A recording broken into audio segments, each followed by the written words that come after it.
जय हिंद फ्रेंड्स, स्वागत है आपका बालाजी हिंदी क्लासेज में। देखो, आज की क्लास में हम संविधान जो भारतीय राज्य व्यवस्था है, भारतीय संविधान के भाग 5 का अध्ययन करेंगे।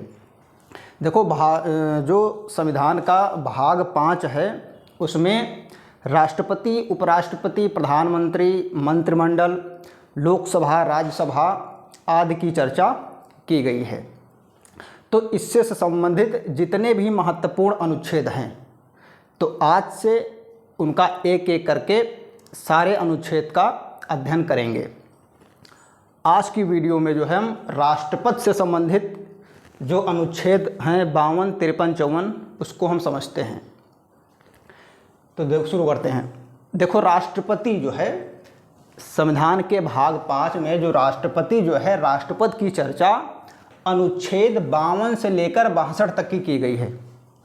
अनुच्छेद 52 से लेकर 62 तक की गई है।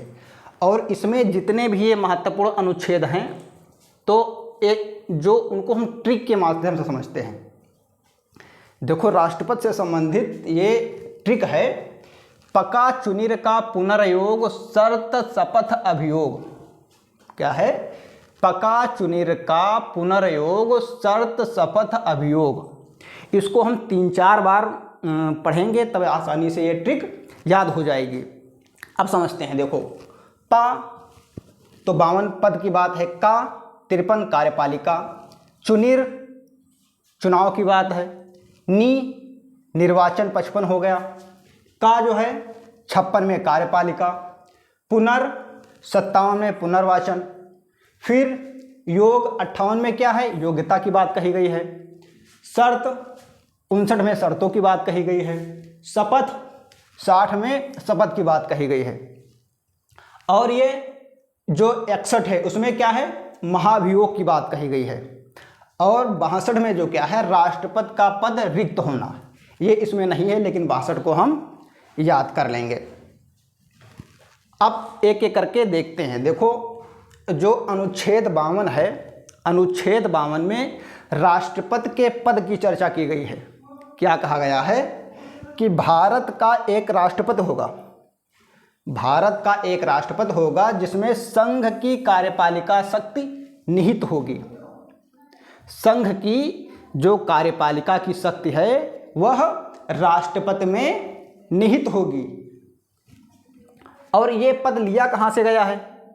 राष्ट्रपति का पद जो है यह ब्रिटेन से लिया गया है। देखो, कार्यपालिका की शक्ति निहित तो राष्ट्रपति में है, लेकिन राष्ट्रपति करता नहीं है। अपने उनके अधीनस्थ जो पदाधिकारी हैं, पीएम हैं, जैसे प्रधानमंत्री है, मंत्री हैं, इनके द्वारा राष्ट्रपति करवाता है। तो अनुच्छेद 52 में जो क्या है? राष्ट्रपति के पद की चर्चा की गई है। अब अनुच्छेद 53 देखो क्या है? अनुच्छेद 53 में कार्यपालिका की बात कही गई है। मतलब इसके जो कार्य होते हैं, राष्ट्रपति किनके माध्यम से कार्य करता है, तो यहाँ पर 53 क्या है? कार्यपालिका की बात कही गई है। क्या कहा गया है? राष्ट्रपति स्वयं, राष्ट्रपति स्वयं अथवा अपने अधीनस्थ अधिकारियों के द्वारा अपनी शक्ति का प्रयोग करेगा। इसमें पद की बात और इसमें कार्य की बात। राष्ट्रपति स्वयं नहीं करेगा, अपने अधीनस्थ अधिकारियों के द्वारा, प्रधानमंत्री के द्वारा। प्रधानमंत्री जो है, जैसे मंत्री होते हैं, उन मंत्रियों, मंत्रिमंडल में मंत्री, प्रधानमंत्री मुख्य होता है। उनके मार्गदर्शन में जितने भी मंत्री हैं अपने अपने विभाग के कार्य करेंगे। विभाग का मंत्री हो गया, कई मंत्री, कैबिनेट मंत्री, स्वतंत्र मंत्री, राज्य मंत्री, उपमंत्री, फिर इनके अधीन अधिकारी, कर्मचारी, इनके माध्यम से राष्ट्रपति जो है कार्य करेगा। देखो, कार्यपालिका देखा जाए रियल में तो कार्यपालिका का मुख्य जो है प्रधानमंत्री होते हैं, पीएम होते हैं। राष्ट्रपति सिर्फ औपचारिक रूप से होते हैं। टॉप पर देखो, ये राष्ट्रपति भारत का प्रथम नागरिक होता है, टॉप पर होते हैं, लेकिन राष्ट्रपति करते कुछ नहीं है, राष्ट्रपति जो है करवाते हैं। तो अनुच्छेद 53 में क्या है, कार्यपालिका की बात कही गई है। अब देखते हैं अनुच्छेद 54। अनुच्छेद 54 में क्या है, चुनाव की बात कही गई है। राष्ट्रपति का जो चुनाव होता है, राष्ट्रपति को जो चुनते हैं, उनमें कौन कौन शामिल होता है। देखो, अनुच्छेद 54 में चुनाव की बात कही गई है और अनुच्छेद 55 में निर्वाचन की प्रक्रिया की बात कही गई, चुनाव की प्रक्रिया की बात कही गई है। किस प्रक्रिया से जो है चुनाव, राष्ट्रपति का चुनाव किया जाता है, ध्यान देने की बात है। 54 में चुनाव की बात और 55 में चुनाव प्रक्रिया की बात। तो देखते हैं, देखो, निर्वाचक आयोग, चुनाव आयोग, चुनाव आयोग जो है वो निर्वाचक मंडल के द्वारा राष्ट्रपति का चुनाव करवाता है। तो निर्वाचक मंडल में कौन कौन शामिल होता है। निर्वाचक मंडल में देखो, जो चुनकर लोकसभा, लोकसभा में वर्तमान में कितने 543 सदस्य हैं जो चुनकर आते हैं, वो शामिल होते हैं। और राज्यसभा में, राज्यसभा में अधिकतम 250 सदस्य होते हैं, जिसमें जो 12 सदस्य जो है राष्ट्रपति मनोनीत करता है।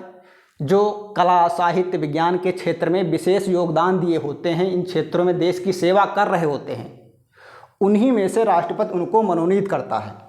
तो 12 ये शामिल नहीं होंगे, जो 238 सदस्य होंगे, 238 सदस्य राज्यसभा के ये शामिल होंगे। और विधानसभा के निर्वाचित सदस्य, विधानसभा के निर्वाचित सदस्य शामिल होंगे। और विधान परिषद, विधान परिषद के सदस्य राष्ट्रपति के निर्वाचन में भाग नहीं लेते। मनोनीत सदस्य ये भी भाग नहीं लेते। एंग्लो इंडियन, देखो 2019 में वैसे इनको समाप्त कर दिया गया है। एंग्लो इंडियन कौन होते थे, जिसके माता पिता जो है यूरोपीय होते थे, तो उनकी एक कम्युनिटी होती थी।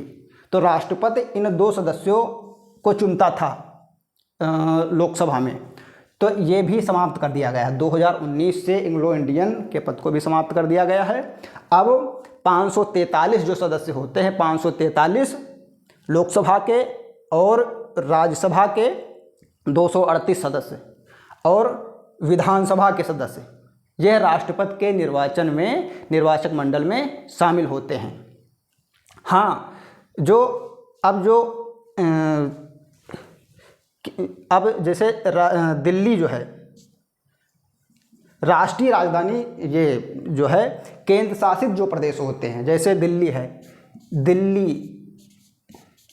दिल्ली है और पुडुचेरी है, ये इनके जो सदस्य होते हैं ये भी शामिल होते हैं राष्ट्रपति के निर्वाचन में।